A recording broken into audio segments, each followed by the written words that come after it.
Acudir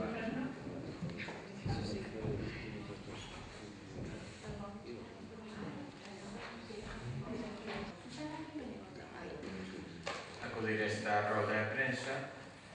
logo da celebración.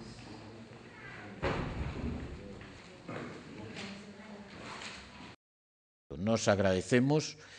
que o señor ministro teña contestado por 2 veces ao presidente de Galicia de que as obras galegas non van a sufrir retrasos nin inconvenientes derivados de estas novas medidas económicas. Por eso nos preocupa pois afirmacións ou declaracións como as que ten feito o señor Antón Louro, o delegado do Goberno, no que sí dá a entender de que as obras da alta velocidade en Galicia van a sufrir retrasos. Por eso nós creemos que a mesma claridade que o señor ministro tuvo en esas contestacións ao presidente de Galicia nas súas misivas escritas, pois que os teñan esta ocasión desautorizando o que é o delegado do seu goberno ou do goberno de España en Galicia e que deixe unha vez máis clara a postura do goberno do señor Rodríguez Zapatero de cumplir o que é ese pacto do Obradoiro que, en definitiva, volvo a repetir, pois é ni máis ni menos o constatación de incumplimentos con esta comunidade durante moito tempo. Iso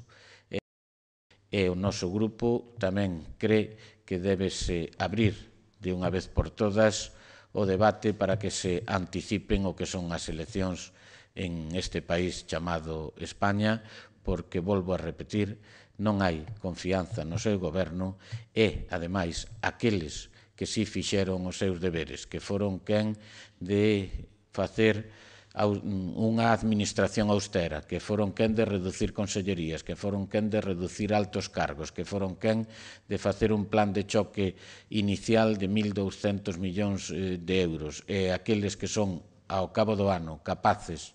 de cumplir cos principios de estabilidade, que paguen ni máis ni menos as políticas económicas erradas, improvisadas, do señor Rodríguez Zapatero. Por iso que eu creo que